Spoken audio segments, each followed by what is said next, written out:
그 하나님 나라와 노동이라는 제목으로 오늘 이야기하게 될 하종강입니다. 제가 이제 직함이 교수인데 이름이 종강이다 보니까 이 학생들이 이런 농담들을 많이 합니다. 그리고 뭐 종강 파티 포스터 이렇게 만들고요. 자, 학생들은 종강 주간 학생들이 교정에서 만나면 이제 기념 셀카도 찍자고 하고 즐겁게 응하고 있습니다. 하종강을 소개하겠습니다. 청소년 시기 이야기부터 해보겠습니다. 중학교 3학년부터 고등학교 2학년까지 3번의 여름방학을 한탄강 대한수도원에서 지냈습니다. 그 당시 모습입니다. 제가 찍은 사진이라 저는 없어요, 여기. 그때 카메라가 굉장히 귀할 때였기 때문에 저희 집에 카메라가 있었거든요. 우리 박현진 형제 알겠지만 이게 에르마 렌즈로 찍은 사진입니다.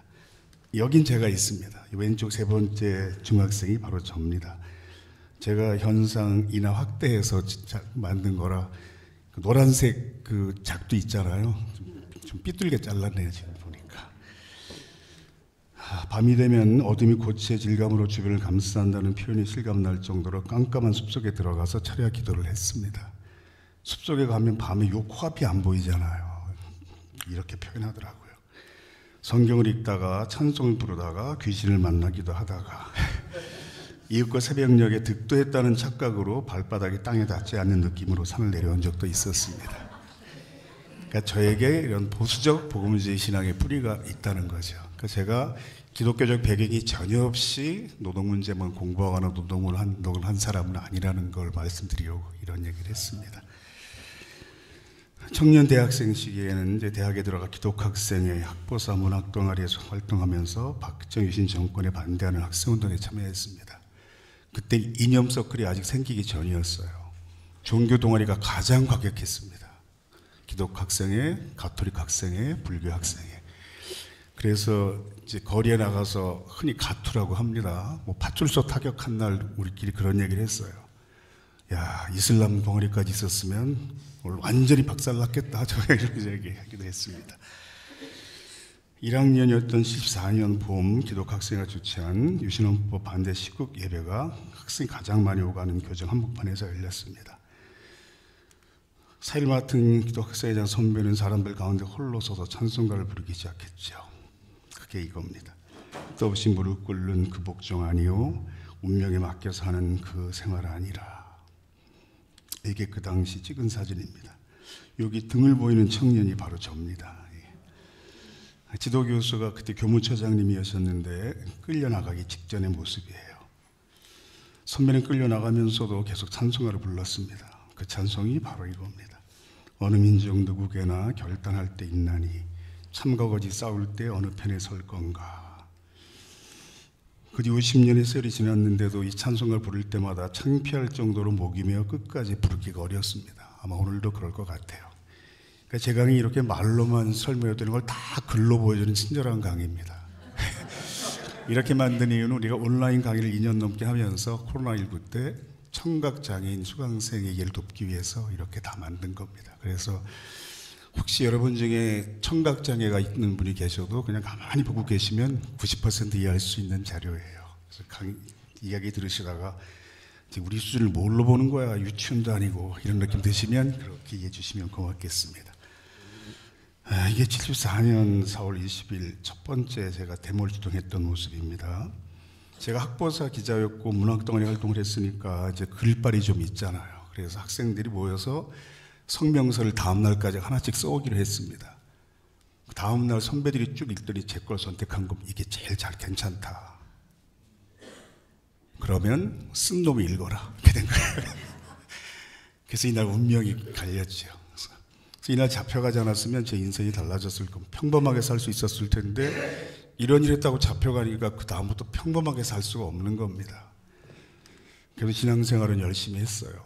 그래서 방학 때가 되면 기도원에 갔는데 이건 성화산 기도원을 기억하고요. 눈 쌓인 산속에 들어가서 기도하는 모습을 누가 찍었더라고요. 그러니까 기도 털을 이렇게 닦아놓잖아요. 이렇게 만들어 놓는데 이렇게 만들어 놓은 것입니다. 제대하고 나서 머리가 제 자라기 전이었는데 개척교회에서 봉사활동을 했고 제가 맡았던 여름성경학교 우리 반 학생들입니다. 이 학생들이 지금 다 환갑이죠. 나이가 지금은. 제 아내도 교회에서 만났습니다. 제가 수배가 되면 제 여자친구에게 지금 제 아내입니다. 이렇게 자수 공고문이 옵니다. 경찰에서.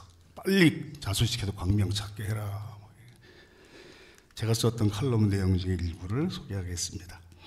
신혼 처음 몇 년 동안은 내가 며칠 만에 집에 들어와도 아내는 어디에 가서 누굴 만나 무엇을 하다 왔냐고 묻지 않았습니다. 몰라야 했으니까. 내가 수배되면 아내가 대신 잡혀가 치도권을 당하던 시대였으니까. 나 대신 잡혀간 아내가 경찰 지하실까지 끌려가 혼절에 나온 경험만으로도 나는 평생 빚진 마음으로 살아마땅하다 이런 생각을 합니다. 그 시대엔 줄잡아 수십만 명이 그렇게 살았고 그 결실이 87 헌법으로 상징되는 대한민국 민주주의인 거잖아요. 지난해 12월 5일 대학원 종강 수업을 했습니다. 비상계엄 사태 벌어진 지 불과 이틀 뒤였습니다. 무언가 말해야 한다는 의무감이 들었으나 생각이 미쳐 정리 못한 채 수업을 시작했습니다. 우리가 그동안 어떻게 지켜온 민주주의인데 그 뒤에 이어지는 말을 찾지 못했습니다. 사라져간 수많은 목숨만 떠올랐죠. 얼마나 많은 사람이 죽었습니까? 직접 아는 사람도 많았고 한 달이 건너면 다 알만한 사람들이잖아요. 제가 평소 목소리가 지금보다 훨씬 좋은데요. 제가 감기를 4주 정도 앓고 겨우 나와서 평소는 지금보다 훨씬 목소리가 괜찮습니다. 노동자들을 만나다. 노동자와 함께한 성경 공부. 26살이었던 80년 9월 기독교 도시산업선교회에서 자원봉사활동을 부탁받았습니다. 그 당시 선교회 건물이고요. 여기 왼쪽 사진에 주하순 목사님이 계시고요. 오른쪽엔 동일방직 노동자들인데 이 초가집 센터에서 동일방직 노동자 수모임이 한 40개 정도가 진행이 됐고요. 동일방직 투쟁은 40개 수모임이 동력으로 이끌어온 투쟁입니다.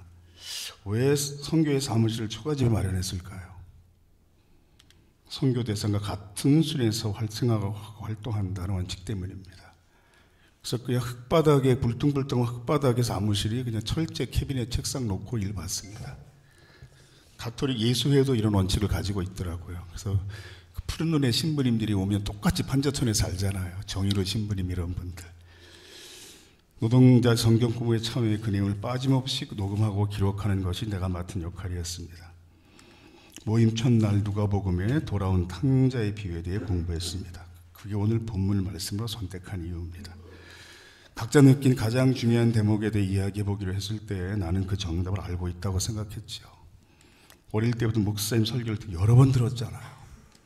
방탕한 생활로 재산을 모두 탕진하고 거짓골로 돌아오는 아들을 먼 발치에서부터 달려나가 환영하는 아버지.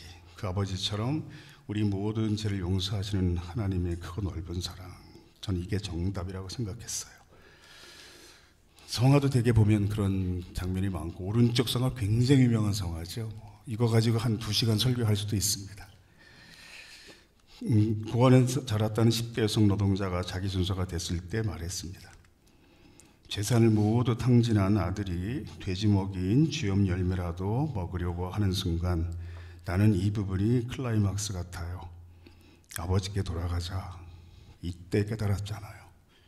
고통을 겪어본 사람이 진리를 구한다고 생각해요. 그 노동자의 말은 커다란 망치가 되어 제 머리를 때렸습니다. 똑같은 성경을 읽고 그렇게 느끼는 사람이 내 곁에 살아가고 있는 것을 내가 지금까지 전혀 몰랐구나. 나는 그동안 세상의 절반만 알고 나머지 절반을 모른 채 살아왔구나. 이런 생각이 그 후 떠나지 않았습니다. 그날 이후 나의 삶은 내가 미처 모르고 있던 세상의 나머지 절반, 곧 노동자들을 찾아가는 노정이었다고 해도 크게 틀린 말은 아닙니다. 그때 성경 공부할 때 모습이고요. 20대 중후반 때죠. 그때 제가 다 기록했던 내용은 나중에 감리교 선교국에서 일꾼의 성사라는 책으로 출판되기도 했습니다. 그래서 제가 인터뷰할 때마다 노동자 성경 공부에 참여하면서 인생의 주제가 된 노동 문제, 야, 노동운동이야말로 가장 기독교적인 운동이다. 저는 이렇게 확신할 수 있었습니다. 10개란 영화를 보면요, 그 당시 영화 포스터 수준이 이랬잖아요. 보면 이제 히브리 사람들이 에집트에 살 때 모습이 나오는데 이렇게 살았다는 거잖아요. 이집트에 수백 년 동안 노예와 다름없는 힘겨운 노동을 하며 살았던 히브리인들이 훌륭한 지도자 모세와 함께 노예방 전쟁의 승리, 홍해를 건너 탈출하면서 자신들 역사를 기록하기 시작한 것, 그것이 바로 성경의 시작이었다. 다 우리가 이렇게 배웁니다. 신학대학에서. 그러니까 99권의 성경 중에 가장 처음에 기록된 것은 출애굽기였다. 창세기부터 순서대로 기록된 것은 아니다. 뭐 다 아는 사실입니다. 지금은. 따라서 우리가 지금 하나님 믿는 것은 수천 년 이집트에서 노예와 다름없는 힘겨운 노동을 하며 살았던 노동자들의 신을 믿는다는 게 다름 아니다.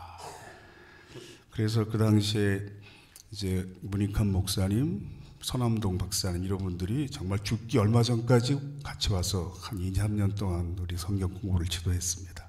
뭐 최한택 목사님, 조하순 목사님 이런 분들이 그때 공부했던 많은 내용들, 왜 노동자의 권리가 존중되는 인류 사회가 하나님의 나라인가? 이걸 제가 2, 3년 동안 공부하고 정리했다가 다 생략했어요. 왜 그랬겠습니까? 이 교회는 이제 이런 분들이 계신 곳인데, 권진강 교수님, 민중신학의 대가입니다. 국제적으로. 그래서 민중신학은 이렇게 뭐 시올로지, 피플스 시올로지 번역하지 않잖아요. 민중 시올로지라는 고유명사로 전 세계 통용이 되도록 하는 공을 세우신 분이고, 한한상 교수님 이런 분들이 여기 계시다고 그래서 제가 다 뺐어요. 그거. 오른쪽의 기사는 제가 학보사 기자로서 한한상 기자님 강연을 여러 차례 취재해서 기사에 실었고요. 이건 74년 11월에 썼던 기사입니다. 이해도 꽤 많습니다. 이런 분들 앞에서 내가 그런 얘기 한다는 건 정말로 이건 어불성설이다 싶어서 다 뺐고요. 다음 주제로 넘어갔습니다. 노동운동의 길에 들어서다. 제가 처음 노동자들을 만났을 때 같이 활동했던 사람들입니다. 20대 중후반일 때죠. 여기 대부분 동일방적 해고 노동자들이고요. 비슷하게 다 내 또래입니다. 아래쪽에 보면 왼쪽에 노회찬 씨 부인 김지선 씨가 보이고요. 남인순 국회의원도 보입니다. 20대 때 모습이죠. 제가 활동하면서 찍었던 사진 몇 장을 그냥 가져왔고요. 주로 환경미화원들 파업할 때 이럴 때 제가 거의 매번 가봅니다. 새롭게 해서 2번 출연했어요. 근데 2017년 출연했을 때 저를 소개하는 인트로 영상이 비교적 잘 만들어진 것 같아서 제가 소개할 겸 잠깐 같이 보겠습니다. 대형마트 비정규직 노동자들의 애환을 그린 인기 웹툰 송곳. 드라마로도 제작된 이 작품은 실제 모델을 두고 만들어졌습니다. 바로 성공회대 노동아카데미 하종강 교수. 군부 독재에 맞서 싸운 학생들을 연행한 사건과 연루돼 고문을 당했던 청년 하종강. 선교단체에서 자원봉사를 하며 노동자들의 이야기를 들은 그는 그들의 삶에 관심을 갖게 됐고 노동운동 전선에 뛰어들었습니다. 그 후 35년이 넘는 시간 동안 노동자들을 위해 상담하고 교육하는 데 매진하고 있습니다. 이웃을 사랑하라는 주님의 말씀에 순종하여 우리 주위의 낮은 자들의 친구가 되어주는 하종강 교수. 전태 열사 동생이죠. 그의 진솔한 이야기를 들어봅니다. 거짓은 없습니다, 여기. 그리고 이제 그 세길회보라는 잡지가 있었어요, 예전에. 요즘은 안 만든다고 하던데, 이게 2004년 12월에 김문음 작가님이 저를 인터뷰한 기사가 여기 회보에 굉장히 길게 실려 있습니다. 이거 한 몇 배 분량이에요. 그걸 기억하는 분은 아마 안 계실 것 같아요. 요즘은 이 회보 못 만든다고 그러더라고요. 한국사의 노동 바로보기. 아마 요 내용 때문에 저를 부르신 것 같아요. 여기부터가 이제 본론입니다. 그런데 시간은 벌써 반이나 지났네요. 프랑스가 배경이 이런 영화가 있습니다. 한 장면을 잠깐 보겠습니다. 오디오 켜주십시오. Vous en avez mis du temps, c'est arrivé à 9h. Bah oui, mais écoute, il y a des embouteillages partout, il y a des grèves partout, c'est la merde en France, quoi, en gros. Faudrait que ces pauvres infirmières exploitées fassent plus grève. On n'est pas en Amérique ici. 예, 저작권에 걸린 영상은 절대 사용할 수 없다고 그래서 다 내가 저작권 한번 업로드 해보고 갖고 왔습니다. 그리고 걸린 영상은 다 뺐어요. 참 안타깝게도. 간호사들이 파업하는 바람에 길이 막혔다. 딸이 불평하니까 엄마가 야단치면서 여긴 미국이 아니야. 이렇게 말한 겁니다. 이렇게 말한 뜻은 뭐 다 아시겠지만 노동자가 파업한다고 불평하는 것은 천박한 자본주의, 미국에서는 하는 짓이야. 이런 뜻이잖아요. 이거 유럽에서는 보통 사람들의 대중적 정서라는 거죠. 그렇지 않은 소수가 당연히 있지만 이게 다수의 생각인 겁니다. 자신의 불편을 감수하며 노동자 법을 존중하는, 그래서 이런 정서를 한 단어의 불어로 표현해서 이게 한때 몇 년 동안 대입 논술에 가장 많이 나온 단어였습니다. 네, 똘레랑스라는 거죠. 그러나 미국 사회도 노동 문제를 바라본 시각이 한국처럼 부정적 보수적이지 않습니다. 노조 가입 권하는 대통령 이런 기사가 있었습니다. 동영상으로 잠깐 보겠습니다. If I were looking for a good job that lets me build some security for my family, I'd join a union.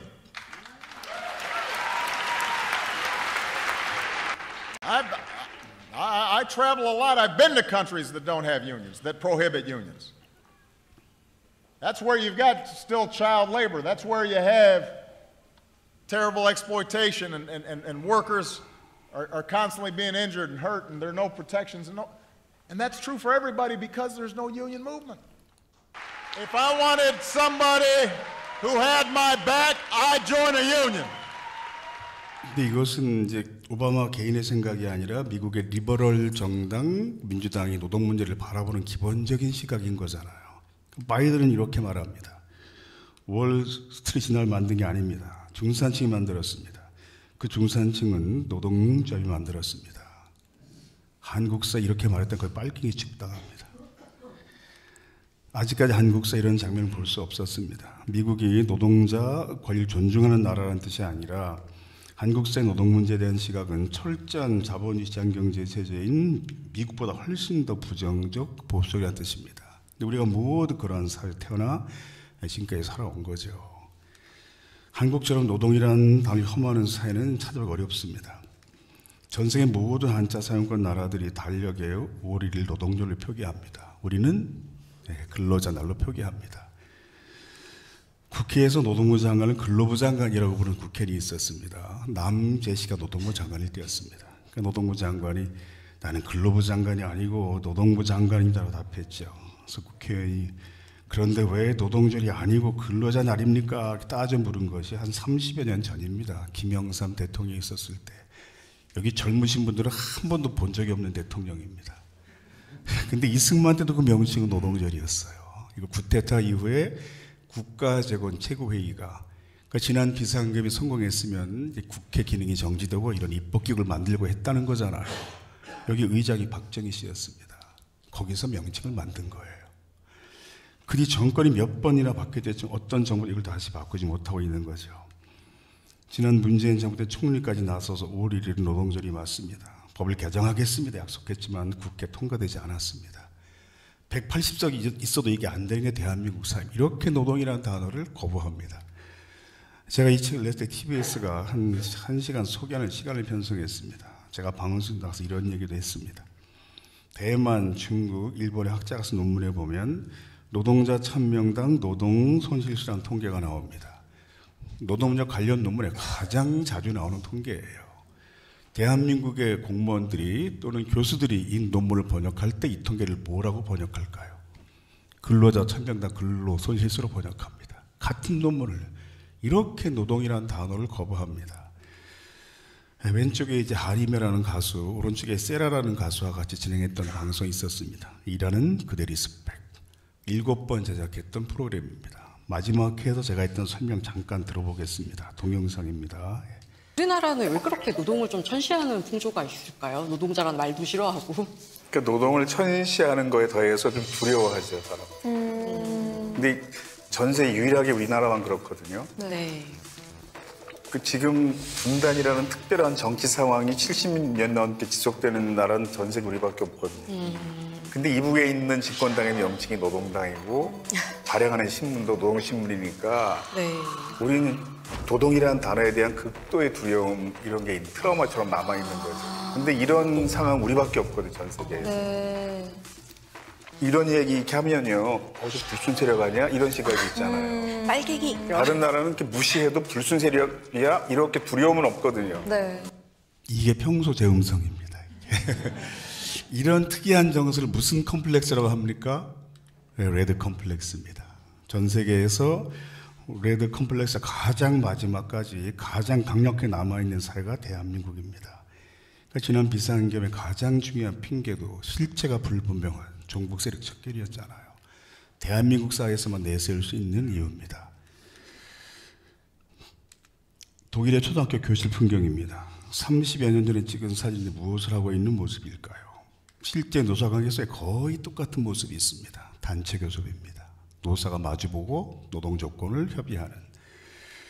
독일 초중고학교에서는 학생이 모의 노사 교섭에 참여합니다. 1년 동안 6번 참여하도록 교과서에 편성이 되어 있어요. 교과서를 번역한 내용입니다. 넷째 줄부터 보겠습니다. 동맹을 형성하고 편지를 요구서를 작성하고 서명운동을 전개하고 강의 문건을 작성하고 플라카드나 벽보를 만들고 협약을 체결하고 대중매체, 매스미디어, 즉 언론과 인터뷰하고 연설문을 작성하고 이게 교과서 내용입니다. 무슨 데모하는 기술을 가르치는 것처럼 느껴지잖아요.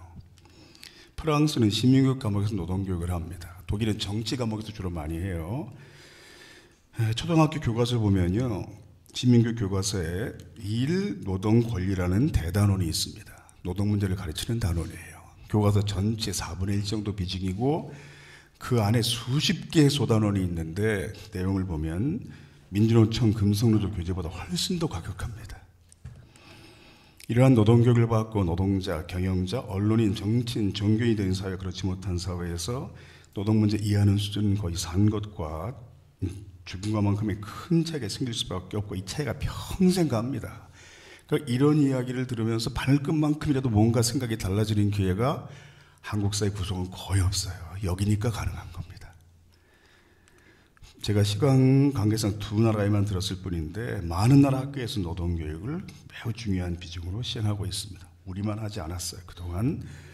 그래서 제가 이제 노동문제 제대로 가르칩시다 이런 주장을 꽤 오랫동안 했고 2006년에 썼던 칼럼이네요. 학교 밖 단체가 했던 노동교육들의 모습입니다. 학교 사진은 한 정도 없습니다. 학교 밖의 인권단체가 청소년 대상으로 했던 노동교육들이고 이런 활동이 20년 정도 쌓이고 나서 한국도 학교 노동교육이 비로소 시작이 된 겁니다. 경기도가 가장 먼저 시작했습니다. 김상국 교육감이 2012년 민주주의 과목을 개설하고 교과서를 발간했어요. 노동단원이 있는 우리나라 최초의 교과서입니다. 제가 아는 범위 내에서. 필자들이 주로 의학교재 연구실에 모여서 회의를 했습니다. 2018년 문재인 정부 때죠. 교육부에 민주주의 교육과가 신설됐고 교육청에 담당 장학사가 배치가 되는 등 민주주의 교육의 일부로 노동교육이 시행되고 있었던 겁니다. 근데 시행되고 있다가 아니고 있었다 과거형일까요? 윤석열 정부가 집권하자마자 이과부터 폐지해버렸거든요. 제가 어떻게 쌓아온 노동교육인데 하루아침에 이걸 10년도 후퇴시키냐 이런 칼럼을 쓸 수밖에 없었습니다. 많은 나라들이 예술인 노동조합이 있습니다. 화가 노동조합이죠.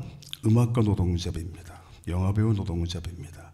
미국 토니상 영화제 사회자가 닐 패트릭 해리스였을 때 클로징 멘트를 이렇게 하더라고요. 보니까 필리핀엔 댄서 노동조합도 있고요. 동남아 지역 나라도 거의 다 있습니다.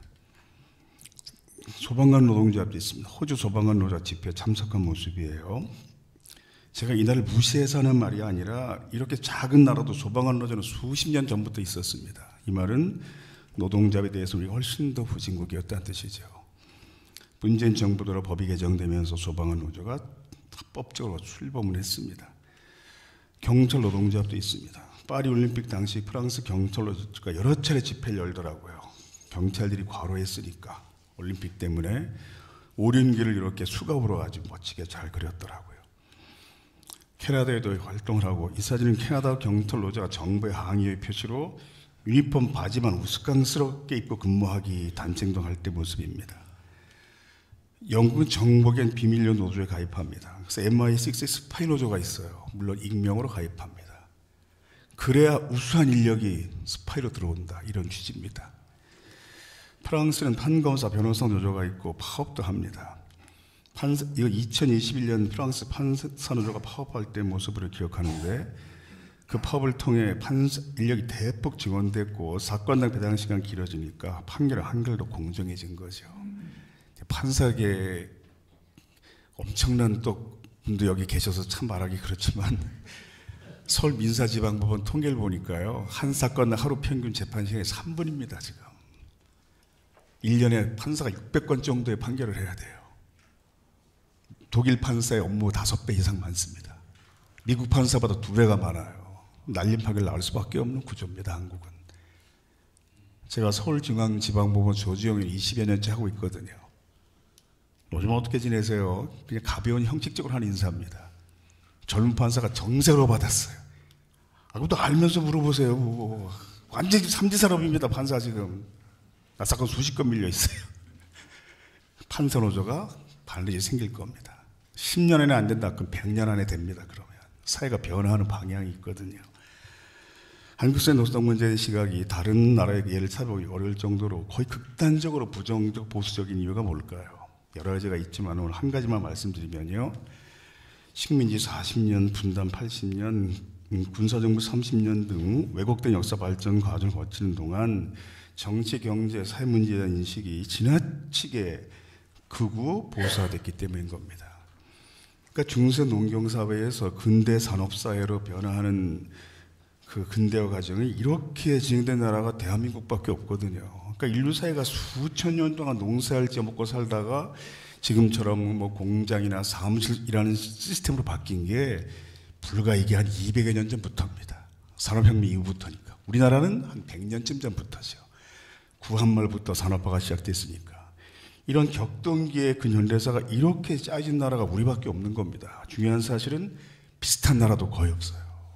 굉장히 특이한 사회가 된 겁니다. 모든 식민지가 해방될 때 과거 청산을 했습니다. 우리만 분단됐기 때문에 전쟁을 했어요. 우리는. 그 뒤에는 군사 정권이 30년 있었으니까 이 상태가 계속 그냥 유지가 된 거죠. 한국 사회에서 나는 정치 성향이 중립이야, 진보도 보수도 아니야 라고 말하는 사람의 생각은 다른 나라 볼 땐 거의 다 극우 세력입니다. 제가 과장하는 게 아니에요. 우리가 훨씬 미국보다도 보수적입니다. 오늘 제가 설명하는 내용도 이게 중도 우파의 굉장히 보수적인 주장입니다. 다른 나라 학자가 이 방에 있었으면 제가 한심해 보였을 거예요. 가장 개혁적인 교회에 와서 아니 대학생 노동 문제를 강의하는 교수가 저 정도밖에 말을 못하나? 제가 자본주의를 한 번도 부인하지 않았습니다. 사회주의 사자도 꺼내지 않았어요. 제 강의 내용은 자본주의 좀 잘해봅시다. 노동자를 존중하기 이 정도 소리인데 한국 사회 이게 편향적으로 들려요. 작은 결론, 지금까지 노동 문제에 대해 갖고 있었던 자신의 부정적 생각에 의문을 품을 필요가 있습니다. 노동조합, 민주노총, 파업 이런 단어를 들었을 때 머리에 떠오르는 생각들이 다른 나라 시민과 얘기하면 다른 생각일지 모르겠다. 오랫동안 주입된 친기업적 시각일지 몰라. 왜곡된 역사 때문에 의심을 해보셔야 그 다음에 진실이 보인다는 겁니다. 그래서 오늘 제 설명 속에 전폭적으로 동의하지 않으시더라도 내가 지금까지 노동 문제 갖고 있었던 노동운동에 갖고 있었던 이런 부정적인 시각이 이게 맞는 생각 아닐지도 모르겠는데 반을 것만큼 의심을 가져주시면 저는 인천에서부터 여기까지 와서 이렇게 설명할 보람이 있다고 생각합니다. AI가 이제 막 생성 AI가 많이 나왔어요. 저도 궁금해서 물어봤습니다. 하정강은 어떤 사람입니까? 이렇게 답하더라고요. 하정강 한국의 노동운동가로 40년간 노동상담 강연을 해왔습니다. 그는 학생운동을 하다가 통닭의 가게에서 일하면서 노동자의 삶과 꿈에 대해 생각하기 시작했습니다. 제가 통닭의 가게 일한 적이 없거든요. 지금 AI 개발자가 두려워하는 게 뭔지 아세요? 얘가 설명을 참 멋지게 하는데 팩트와 거짓을 자기 마음대로 섞습니다. 어디가 거짓인지 아무도 모르는 거예요. 제가 대학원 수업에서 그런 과제를 내요. 노동 문제에 대해 질문하고 AI 답 중에 거짓을 찾아내라. 쉽지 않습니다. 아무런 근거 없이 거짓말하지는 않거든요. 어떤 힌트로 이런 거짓말을 만들었을까요? 제 인터뷰 중에 그런 게 있었거든요. 통닭구이 고문을 당한 적이 있다.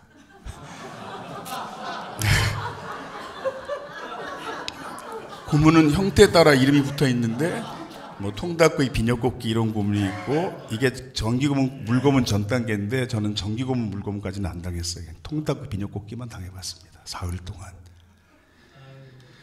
오래전 대권 경선에 붙들려가 며칠 밤을 거꾸로 매달려 뒷편 끝에 아낀 후배 이름 말할 수밖에 없었던 적이 있었습니다. 내가 일년 후배 이름 때문에 그때부터 4명의 후배들이 감옥에 갔어요. 한 놈이 와서 또 한 놈 말하고 그 놈이 와서 또 한 놈 말하고 출소한 뒤에 후배들을 만나서 제가 밥을 샀습니다. 물론 술도 샀어요. 그리고 물어봤습니다. 무슨 생각하며 지냈어? 내가 선배니까 그래도. 한 후배가 답합니다. 하선배도 매를 이기는 사람은 아니었구나. 그런 생각이 들었어요. 그럼 제가 얼마나 제가 또 미안합니까? 그 후배들은 끝내 평범한 삶으로 돌아가지 못했습니다. 대학을 졸업하고 직장에 취업하는 삶을 못 살았어요. 내가 어줍지 않게라도 이 바닥에 남아있는 이유는 그런 인연들 때문이죠. 두꺼운 책에서 읽은 폼나는 철학이나 이념 때문이 아니라, 그러니까 철학이나 이념이 중요하지 않다는 뜻은 아닙니다. 신앙생활도 철학이 없으면 껍데기입니다. 모든 활동은 철학이 바탕이 돼야 되죠. 그게 다는 아니라는 거예요. 지금 모여서 책 읽고 노동운동에 공부했다고 잡혀가지는 않잖아요. 그만큼 우리가 사회를 변화시킨 겁니다. 이게 지난 12월 3일까지의 제 생각이에요. 제가 12월 3일 이후에 요 뒤에 물음표를 붙였습니다. 다시 돌아갈 뻔했는데 고문당하는 시대로. 그날 상황 이 사진 보면요, 결코 만만하지 않았습니다. 여러 가지 기적이 겹치면서 그 계엄이 무위로 돌아간 거예요. 우리가 희망을 버리지 않는 이유, 오늘 결론서 말씀드릴게요. 동영상은 요건 저작권 저축이 돼서요, JTBC가 안 풀었더라고요. 내 얘기인데도 내가 못 쓰겠더라. 그래서 제가 캡처했습니다. 법 없을 때도 노조했어. 그래도 이렇게 모여서 노동법 공부했다고 끌려가서 고문당하지는 않잖아. 여기까지는 왔다고 우리가. 1800년대 유럽에서 노동자 2명이 술집에 모이는 것도 불법이던 시절, 7살짜리를 하루 14시간 일을 시켜도 그게 고용의 자유된 시절. 그 시절부터 피 흘려가면서 만든 법이야, 노동법이. 누가? 당신 같은 사람들. 시키면 시킨 대로 못하고 주면 주는 데 못 받는 인간들. 사실 걸림돌 같은 인간들. 남들이 볼 때 여러분은 걸림돌처럼 보여요. 여러분들이 갖고 있는 생각을 일가 친척이 다 모인 명절날이라든가 동창회 가서 한번 얘기해 보십시오. 좋은 말 듣습니까? 넌 또 어디서 이상한 소리 듣고 왔냐 너는 또. 항상 남보다 앞서 깨닫는 사람들이 걸림돌처럼 보였습니다. 그러나 걸림돌처럼 보일지라도 노동자들이 행복하게 살아가게 하는 노동운동이 세상을 더욱 인간다고 바람직하게 바꾸는 것이다. 그래서 이게 헌법상의 기본권인 겁니다. 이걸 과장하면 그래서 노동자 역사의 주인인 거예요. 과장처럼 들리시죠? 아닙니다. 그게 많은 나라들에서 산업혁명 이후 200년 다진 가장 밑바닥의 정서이고, 그걸 노동자가 가장 중요한 사람들이다. 오늘 기도에서도 말씀하셨지만 이걸 전제로 하고 다른 논의가 진행되는 겁니다. 다른 나라에서는. 우린 그 과를 건너 뛰어버리는 거죠.